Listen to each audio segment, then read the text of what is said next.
안녕하십니까. 계속해서 대구와 경북 지역 소식 전해드리겠습니다.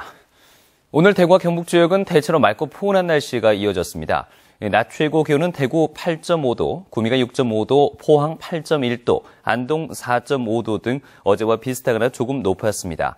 주말인 내일도 대체로 맑겠고 아침 기온은 대구 영상 1도 등 영하 7도에서 영상 1도의 분포로 쌀쌀하겠지만 낮 최고 기온은 대구 10도 등 5도에서 11도의 분포로 오늘과 비슷하거나 조금 높겠습니다. 휴일인 모레는 포근한 날씨가 이어지는 가운데 차차 흐려져 밤부터 비가 내릴 것으로 예상됩니다.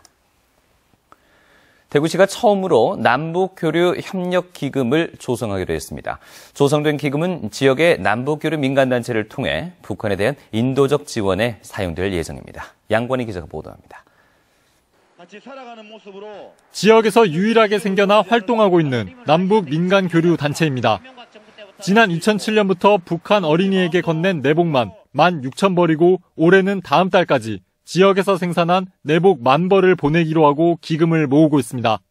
강고한 보수적인 정서 그리고 북한 지원에 대한 그렇게 흔쾌하지 않은 그런 정서를 조금 무마하면서 어린이들에게 내복을 보내는 것은 아마 지역민들도 함께 참여하지 않을까. 지역에서 남북 교류 활동을 벌이고 있는 단체는 서울에 본부를 둔 곳까지 모두 7곳으로 앞으로 더 활발한 활동이 가능해졌습니다.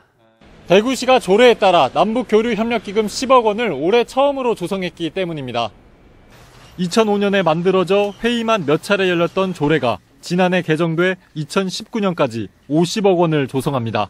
지역 자원을 잘 활용하여 북한 실정에 맞는 지원 계획을 수립하고 1, 2, 3단계로 나누어 사업을 추진하되 지역 경제 발전에도 기여할 수 있도록 대북 민간 지원액은 2010년 정부의 5.24 조치 뒤 꾸준하게 줄어 지난해 54억 원에 머물고 있습니다.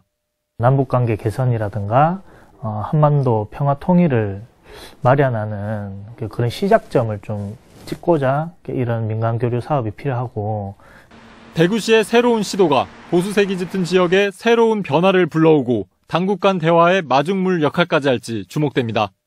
MBC 뉴스 양관입니다.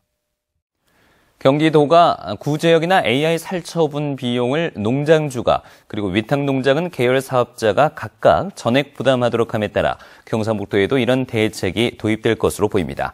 경기도는 소 50마리 이하와 돼지 1,000마리, 닭 3만 마리, 오리 10,000마리 이하를 사육하는 소규모 농가에는 처리 지원 비용을 기초지자체와 협의하기로 했습니다. 대구지방법원은 지난해 4월부터 5월 초 사이 6.4 지방선거에 출마한 오동기 대구시 교육감의 공약을 작성하는 등 선거운동을 기획한 혐의로 기소된 홍보물 제작업체 전 대표 46살 전 모 씨에게 벌금 200만 원을 선고했습니다. 또 선거운동 기획에 참여한 대구시 교육청 과장 48살 이 모 씨와 초등학교 교감 47살 이 모 씨에게는 각각 벌금 90만 원을, 방송작가 37살 성 모 씨에게는 벌금 80만 원을 선고했습니다. KTX 포항선 공사가 오는 3월 개통 목표로 순조롭게 진행되고 있습니다. 하지만 요금과 배차 간격 등 운영 계획은 아직 결정되지 않았고 교통 문제 등 해결 과제가 남아 있습니다. 박상환 기자가 보도합니다. 3월 개통을 앞두고 막바지 공사가 한창인 KTX 포항역입니다. 성공적인 시험 운행을 마쳤고 건물 외벽과 조경 공사가 진행 중입니다. 전체 구간의 정차역과 노선명은 확정되지 않았지만 기존 경부선을 이용하고 동대구역과 포항역 구간은 신규 선로를 이용합니다. 현재 경동률은 99.5%이며 동대구역에서 포항역까지 34분이 소요될 예정이며 동대구에서 포항역 사이 정차역은 없습니다. 배차 간격과 요금 등 운영 계획은 코레일과 국토부가 조율 중인 가운데 하루에 16번의 KTX가 왕복할 것으로 보입니다. 역사 접근이 원활하도록 새로운 도로가 공사 중이고 상습 정체 구간인 7번 국도를 우회하는 연결도로가 조성됩니다. 포항에서 신경주역을 오가는 리무진 버스처럼 영덕과 울진에서 KTX 포항역을 연결하는 버스 운행 등 무엇보다 대중교통 인프라가 필요합니다. 대중교통뿐만 아니라 신경주역 주차 문제처럼 자가 운전자 이용객들을 위한 대책도 필요합니다. 신경주역의 경우처럼 손님 맞이나 관광객들의 렌트카 이용 등 승용차 이용이 증가할 수 있기 때문입니다. 포항시는 역세권 개발의 중심이 되는 인근 하천 개발에 나서고 있습니다.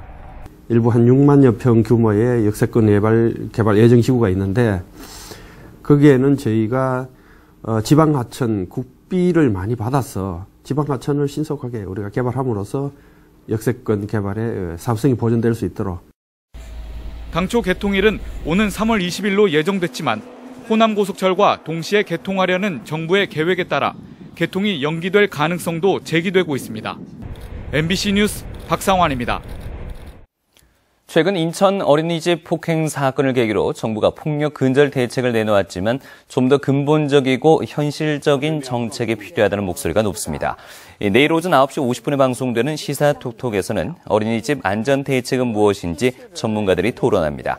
전문가들은 감시와 처벌보다는 여성 육아가 어렵다는 점에 대한 인식 확산과 보육교사 처우 개선이 시급하다고 주장합니다. 지금까지 대구에서 전해드렸습니다. 고맙습니다.